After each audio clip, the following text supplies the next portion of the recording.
Olá, seja muito bem-vindo. Hoje mais uma edição do Frente a Frente, programa semanal, uma produção da Folha de São Paulo, que está fazendo 105 aninhos, e do o nosso UOL, que está fazendo 30 anos. As duas empresas, numa iniciativa inédita, se juntaram para produzir neste formato de entrevistas, conduzido por mim, Daniela Lima, apresentadora e colunista do UOL, e pelo meu super parceiro, Fábio Zanini, editor-chefe da coluna Painel da Folha de São Paulo.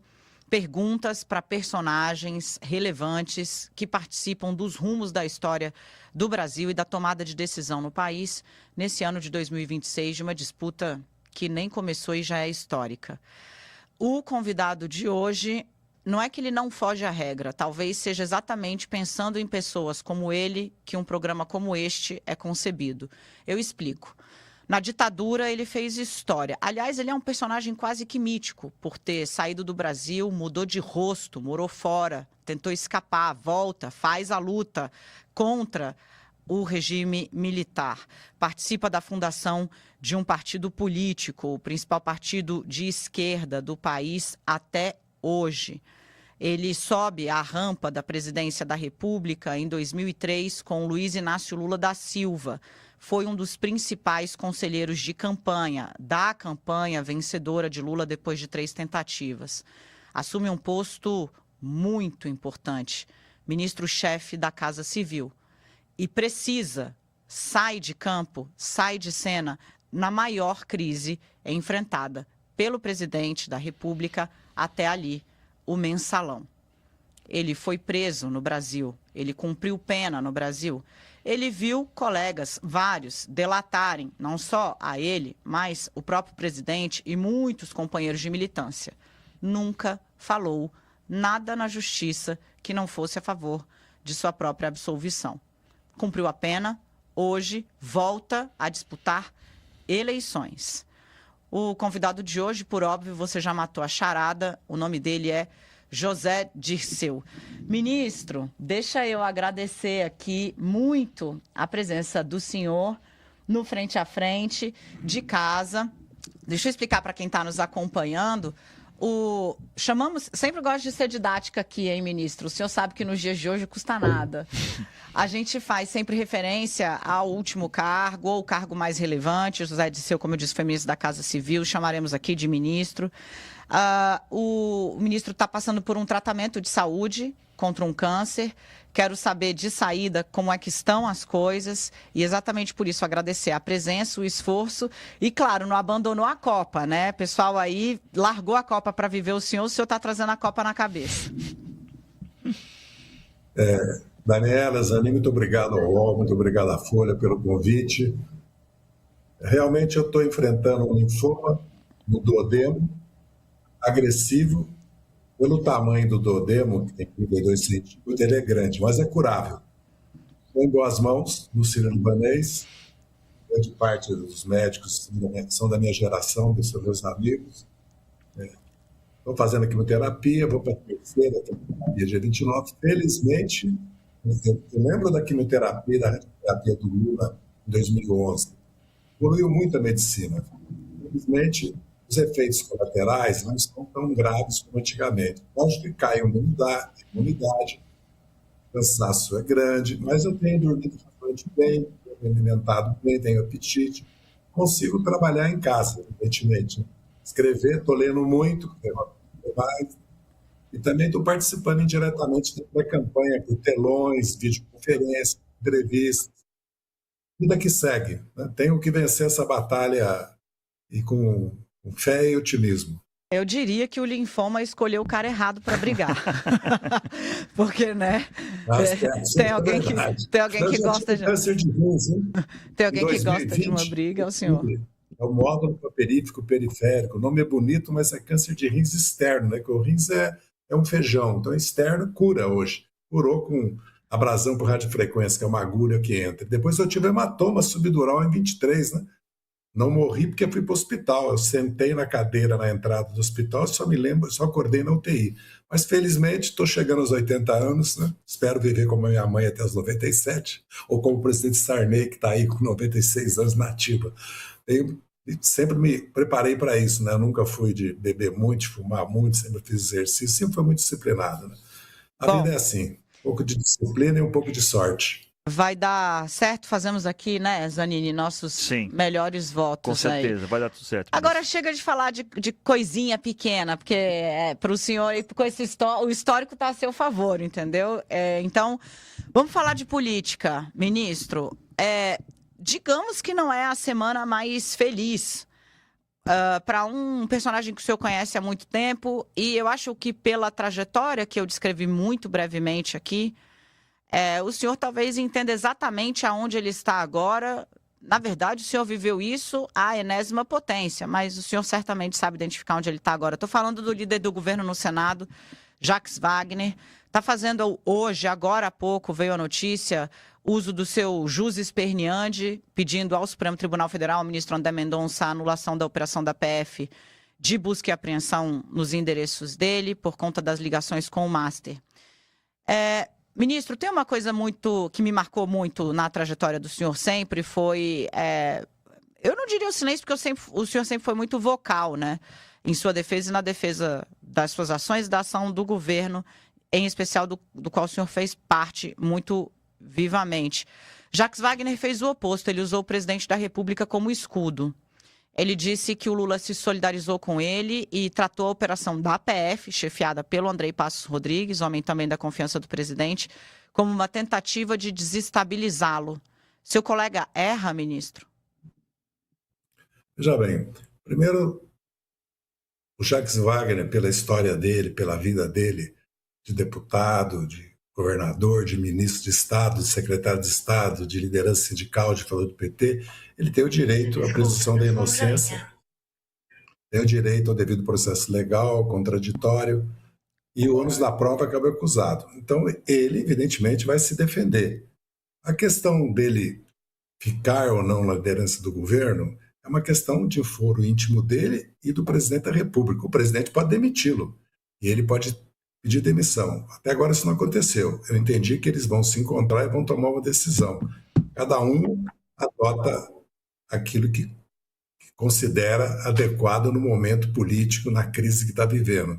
Eu tenho confiança no Jacques Wagner, nós nos conhecemos há 46 anos, ele tem uma trajetória, nunca ela foi posta em dúvida. Aliás, ele sofreu uma busca e apreensão em 18 por causa da licitação da Fonte Nova, do estádio, que depois ele foi inocentado, entendeu? O que eu espero é que ele faça o que está fazendo, se defenda. Entendeu? O que me chama a atenção, que eu sempre vou ser contrário, é a exposição que foi feita dos dólares, dos relógios, a quebra do sigilo e, de certa forma, lembrar que o Flávio Bolsonaro, numa situação muito mais grave, não sofreu nenhuma medida judicial, nenhuma. O que grita ao céu, certo? Que é algo inacreditável. Mas ministro... Agora, Não, desculpa, ministro. Assim, são duas coisas, né? Tem a defesa jurídica que ele vai fazer, que é legítima, já está fazendo, aliás, mas tem a questão política. Ao se manter na liderança do governo no Senado, ele não está trazendo para dentro do governo o caso Master? Não passou da hora dele deixar esse cargo? Não cria um constrangimento para o presidente Lula e para o governo num ano eleitoral, numa campanha tão acirrada? Veja bem, quem impediu que o Banco Master fosse comprado pelo BRB na maior fraude da história foi o Banco Central no governo do presidente Lula. Quem está fazendo toda a operação é a Polícia Federal, que tem total autonomia. O presidente Lula já disse, quando se referiu ao filho dele, que cada um de nós tem que prestar conta dos seus atos e responder por eles. E o Jacques, tenho certeza, o fará. A questão, quero repetir, dele sair ou não do governo, o Lula pode demiti-lo. Se não demitiu, é porque considera que tem que ter uma conversa com ele e tomar uma decisão conjunta. Ele podia ter pedido demissão, ele tomou a decisão de não pedir. No meu caso, eu primeiro fui o José Genuíno, que era presidente do meu partido, porque vocês me conhecem, sabem que eu sou um homem de partido.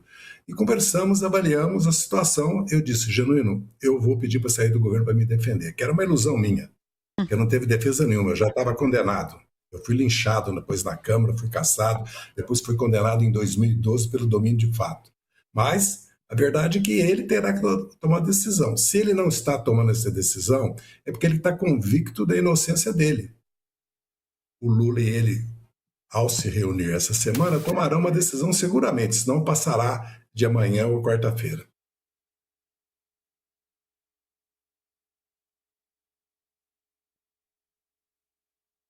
A gente perdeu comunicação. O senhor está me ouvindo, ministro? Estou ouvindo bem, você Agora voltou. Voltou, agora sim. Só foi o finalzinho da fala do senhor. Eu vou pedir para o senhor repetir aí a parte final do seu argumento, se tiver acontecido de quem está em casa também não ter ouvido, se não foi só um problema aqui no meu estúdio. O senhor, ouvimos o senhor com perfeição até o momento que o senhor disse. Se ele decidiu não sair até agora, é porque ele tem convicção da inocência dele. E aí o senhor ia fazer um arremate tratando do presidente da República. E se o Lula não o demitiu, é porque o Lula também tem essa convicção. Agora, eles tomarão uma decisão com certeza amanhã ou quarta-feira. Perfeito. Essa decisão, na verdade, quem toma essa decisão é o presidente da República, né? Porque nós não podemos simplesmente dizer para o presidente da República, no meu caso, pela minha vida toda, imaginável que eu fosse dizer para o Lula, não, eu vou ficar na Casa Civil se o senhor não me quer aqui, entendeu? Eu já falei o senhor porque ele era presidente da República, né? Agora, eu só queria voltar num ponto que o senhor colocou, ministro. O senhor criticou, então, a forma como a Polícia Federal fez a exposição das provas. O senhor está falando sobre aquela foto do dinheiro encontrado em endereços do Jacques Wagner exposto nas camas. Mas o fato é que a Polícia Federal faz isso com todo mundo, né? Por que deveria preservar, proteger o Jacques Wagner especificamente? É um erro. Eu nunca concordei com isso. Vamos lembrar que quando eu fui preso, eu estava preso, cumprindo pena, regime aberto, pela ação penal 470, mas o ministro Barroso, do Supremo Tribunal Federal, autorizou minha prisão. O que foi noticiado que o Ministério Público vazou para a imprensa é que eu tinha ganho 40 milhões de reais, o que era uma mentira deslavada. Eu tinha faturado durante 8 anos 40 milhões de reais. Se vocês reduzirem por mês, é super simples, né? Menos de 400 mil reais de faturamento por mês. Então, essas questões... Quer dizer, se os relógios são legais, se os dólares são legais, essa exposição, evidentemente, criminaliza e prejuga um cidadão, seja ele senador da República ou seja um cidadão brasileiro. É preciso rever esses métodos da Polícia Federal, no meu entendimento. Ministro... Porque senão nós vamos voltar para o passado, que depois foi tudo anulado, vamos lembrar sempre. Perfeito, mas acho justo dizer que na gestão de Andrei Passos Rodrigues a gente não tem uma fotografia de uma autoridade, nem de prisão, não há um registro de uma prisão, nem dos condenados pela tentativa de golpe. Tudo foi feito, assim, a gente já viveu tempos muito mais espetaculosos do que esse, guardada a devida... Concordo plenamente. Obrigada. Concordo plenamente. Guardada a devida vênia aí com... Eu não estou fazendo nenhum... Veja bem, a Polícia Federal está cumprindo o papel dela. O ministro André Mendonça cumpriu o papel dele. Né? É preciso investigar. É muito grave o que aconteceu. É muito grave e precisa investigar. Aliás, precisa investigar o próprio sistema financeiro, a própria CVM, toda a legislação, porque nós desregulamentamos, flexibilizamos o mercado financeiro, o mercado de combustíveis, né, de óleo diesel, de importação de gasolina, e deu no que deu. Crime organizado, fraude, suborno, sonegação fiscal. É preciso o mercado, essa coisa das fintechs, tudo isso que está acontecendo, que passe também por uma revisão no país. Perfeito, mas eu sempre gosto muito de acompanhar as falas do senhor, porque o senhor é um homem de partido, como o senhor gosta de dizer, mas o senhor tem uma visão muito crítica sobre a própria esquerda, a dificuldade que a esquerda muitas vezes tem de entender o contexto atual no qual está situada. Está aí a Colômbia, que não precisa me fazer ir muito longe para mostrar o que está acontecendo, seja na região, seja no mundo como um todo. Não vem de ontem. Na verdade, o Brasil viveu também o seu momento de ascensão de uma direita com franjas mais radicais. Foi em 2019 com Bolsonaro. E aí a minha pergunta é, a confiança, a relação pessoal que seja, o fato do próprio Jacques, como o senhor diz, né, ter muita segurança na inocência dele, vale colocar uma eleição como esta em risco? Vale para o projeto que o senhor defende como o melhor projeto do país? Porque, veja, A gente aqui só acompanha, mas o Partido dos Trabalhadores, os quadros do Partido dos Trabalhadores dizem que esta é uma eleição definitiva para impedir que haja uma ascensão, talvez sem volta, é o que alguns dos seus colegas dizem, da extrema-direita no Brasil. Vale a pena? O bril do Jacques vale o risco? Eu não acredito que ele não tomará uma decisão e o presidente amanhã ou depois. E não acredito que isso colocará a eleição em risco. Até porque, eu quero repetir, eu acredito na inocência do Jacques Wagner. Ele terá que provar isso em juízo, como os acusadores terão que provar o que estão acusando. Eu não vejo que isso possa alterar o resultado eleitoral, até porque essa eleição, de certa maneira, está precificada. Certo? Primeiro porque é a maior coalizão política que nós fizemos até agora. São 15 candidatos a governo de estados que não são do PT, não são de esquerda. Nós temos chapa de senadores no Nordeste, no Norte do país também, mais amplas que o PT. Nós temos apoio, é a maior coalizão política, porque nós temos o PDT, o PSB, o PSOL e a Rede, o PCdoB, o PV e o PT, pela primeira vez juntos, além grande parte do MDB e uma parcela importante do PSD. E a direita bolsonarista não é toda a direita. Eu tenho convicção que o país não entregará o governo da República para o Flávio Bolsonaro, principalmente por causa da relação dele com o Trump e com os Estados Unidos. E porque o que significou o governo dele e o que significa o governo do Trump para os Estados Unidos e para o mundo. Vamos pensar nas regiões metropolitanas do Brasil, nas classes médias, votando em alguém que diz que vai fazer a mesma política que o Trump. É racismo, é negação do meio ambiente, é xenofobismo, é homofobia, é autoritarismo, é entrega dos destinos do país na mão dos Estados Unidos e do Trump. Além de tudo, eles estão divididos no sul do país. Paraná, Santa Catarina e Rio Grande do Sul. No Sudeste, pela primeira vez, nós temos, as pesquisas mostram, uma posição que nós nunca tivemos. Se nós ganhamos a eleição passada em São Paulo, que nós tiramos 4 milhões de votos do Bolsonaro, nós vamos tirar mais esse ano, porque nós temos uma chapa em São Paulo também, que tem outras características. Depois, nós estamos no governo, aí eles têm que ganhar. Eu não vejo que seja uma eleição. O senhor está parecendo muito otimista, sim, não, ministro? O senhor acha que essa... Não. Desculpe que eu interrompi o senhor. O senhor acha que essa eleição vai ser de uma certa forma mais fácil do que algumas pessoas estão dizendo? A maioria das pessoas com quem a gente conversa acha que vai ser ali a decisão por 1 ponto, 2 pontos. O que o senhor está falando é que o presidente Lula tem uma condição de um certo favoritismo mesmo para essa eleição, é isso? Exatamente, mas não estou dizendo que a eleição vai ser fácil. Não há eleição fácil no Brasil. Nem 14, nem 18, nem 22. Nem há na América Latina. Veja bem, essa questão da derrota no Paraguai, né, Bolívia, Argentina e agora na Colômbia, depois do Peru, veja, é verdade. Mas o Katz tem que governar o Chile. Ele está afundando nas pesquisas e tem oposição forte. Ele não tem maioria na Câmara e no Senado. Mesma coisa se nós olharmos a situação da Bolívia. Tem uma revolta popular na Bolívia. E na Argentina tem oposição. O governo do Milei não está resolvido. E no caso do Peru e da Colômbia, as forças políticas democráticas, progressistas, de esquerdas ou forças que se opõem à extrema-direita fizeram mais de 49% de voto. Então parece que a direita pode tudo. Não pode. E vamos lembrar que o próprio Trump tem uma situação dentro dos Estados Unidos que 2/3 do eleitorado está em oposição a ele. E as políticas deles não estão dando certo, nem a nível internacional, nem dentro dos Estados Unidos. Porque senão nós... É verdade que a extrema-direita cresce na Europa, é uma coisa assustadora. Hoje mesmo, nos jornais, pode ver na Itália, na Alemanha, na própria Grã-Bretanha, onde o sistema eleitoral levou que o partido Reforma Grã-Bretanha de extrema-direita tivesse 40% dos votos. Na verdade, não tem 40% de voto, é porque a maioria é simples no distrital. Mas tem, vamos supor, 30%, e mesmo o PP e o Vox formam a maioria na Espanha, mas há forças contrárias. Em Barcelona, quando o Lula vai à Europa, reúne as forças progressistas do mundo, ele está chamando a luta contra a aliança conservadora que o Trump representa. A questão toda é lutar. Vencer ou ganhar a eleição, nós mesmos ganhamos 5 de 6. É um fato inédito. Sim. É uma coisa... A força que nós temos no país é real, senão não teremos ganho 5 eleições de 6 agora. A direita tem força? Tem. Tem o poder econômico, tem todas as contradições, os problemas que o país enfrenta, porque também nós não conseguimos fazer as reformas estruturais que o país precisa. Aliás, é uma realidade em toda a América do Sul também. Mas vamos. Geralmente há ondas, né?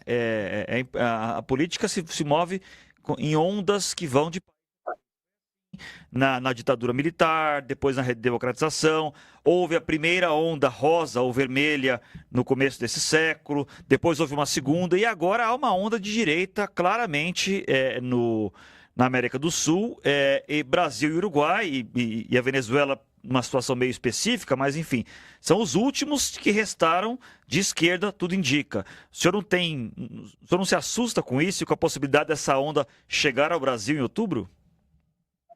Deixa eu dizer uma coisa. Eu não assusto porque eles vão resolver os problemas da Colômbia, do Chile, porque nós temos que resolver o problema do Brasil. Se o Lula não resolver no Brasil, não ganha eleição.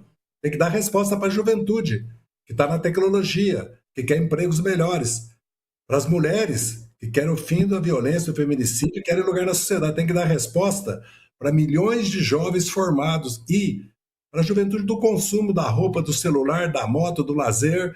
O governo tem que dar resposta. Precisa melhorar os serviços públicos, precisa reindustrializar o país para ter mais emprego, melhores empregos.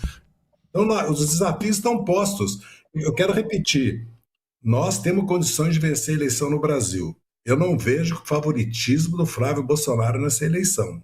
Agora, que é uma eleição disputada, pode ser decidida por 1, 2% de voto? Pode. Perfeito. Nosso papel é disputar a eleição.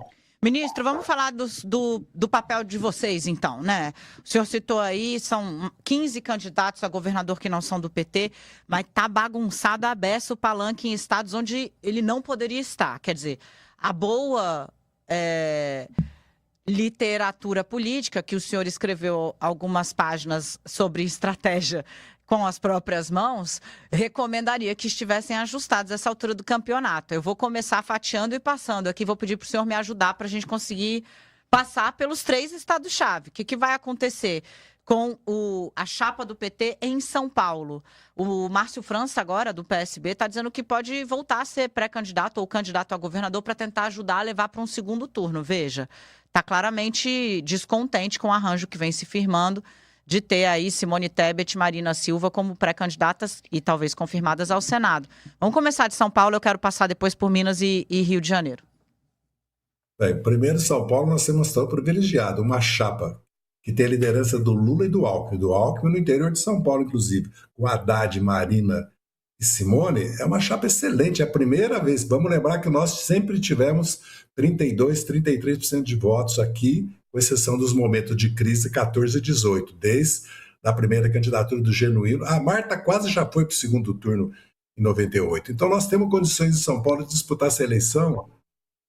A questão do Márcio França é uma questão que diz respeito ao PSB, à direção nacional do PSB, e ao entendimento com o Lula e com o Haddad. Ele pode ser vice, sair candidato, já que o Paulo Serra e o Kim não serão candidatos, não é uma solução, porque de cada voto que ele tira, vamos supor, ele tira de 10 votos, ele fica com 8 do Haddad e 2 do Tarcísio nas pesquisas. Então isso não é uma candidatura que acrescenta, que resolve. O problema aqui em São Paulo é que dizer que o Tarcísio está reeleito por causa das pesquisas é muito prematuro, porque o governo do Tarcísio... Qual é a marca do Tarcísio? O Tarcísio passou o ano passado inteirinho cuidando da candidatura dele para presidente. São Paulo tem uma situação... Se você olhar a segurança pública, a saúde, a educação, o Instituto de Pesquisa, o desenvolvimento industrial do Estado, o interior, que dá para sim para disputar a eleição. E nós temos uma tarefa de tirar 4, 6 milhões de votos de novo dos bolsonaristas aqui em São Paulo. Vamos para Minas. Eu vejo que São Paulo está arrumado.